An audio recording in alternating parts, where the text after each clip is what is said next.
এই মাথা নষ্ট করা গরমে টক মিষ্টি দই খেলে মনও ঠান্ডা থাকে, সঙ্গে সঙ্গে মাথাও ঠান্ডা থাকে। তো আজকে আমি এই রেসিপিটি বানিয়ে দেখাবো। আসসালামু আলাইকুম, welcome back to my Tamanna cookings channel.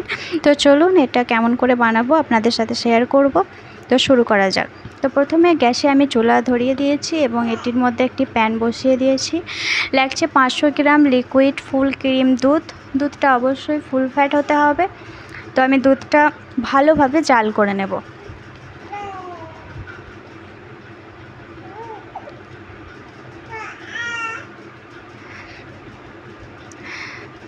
তো দুধটা ভালোভাবে জাল করে নিতে হবে হাই ফ্লেমে।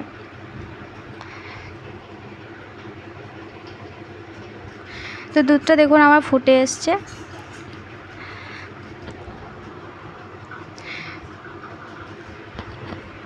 লাগছে পরিমাণ মতো চিনি। মিষ্টিটা আপনারা কম বেশি স্বাদ অনুযায়ী করে নেবেন।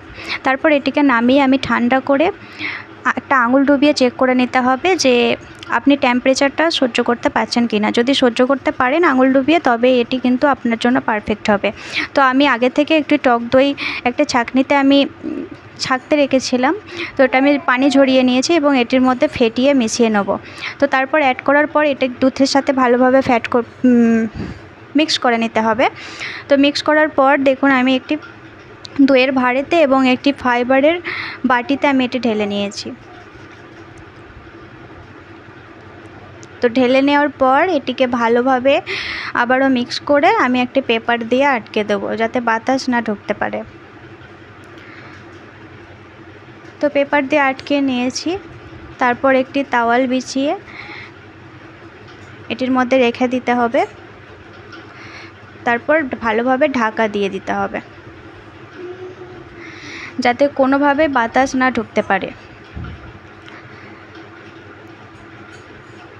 তো ভালোভাবে ঢাকনা দিয়ে ঢেকে দেওয়ার পর আপনারা যে কোনো মোটা চাদর দিয়ে ঢেকে নেবেন বা তাওয়াল দিয়েও ঢেকে নিতে পারেন। তো ঢাকা দেওয়ার পর আমি ফিরে আসব। তো 10 ঘন্টা পর আমি ফিরে আসলাম। 10 ঘন্টা লেগেছে আমার দইটা জমতে। দেখুন আমার দই একদম জমে গেছে। তো আমি এটা ফ্রিজের মধ্যে 2 ঘন্টা রেখে তারপরে আমি আপনাদের সামনে আবার নিয়ে আসলাম। দেখুন কত সুন্দর জমে গেছে। ভালো লাগলে অবশ্যই সাবস্ক্রাইব করে দেবেন এবং আমার পাশে থাকবেন। আল্লাহ হাফেজ।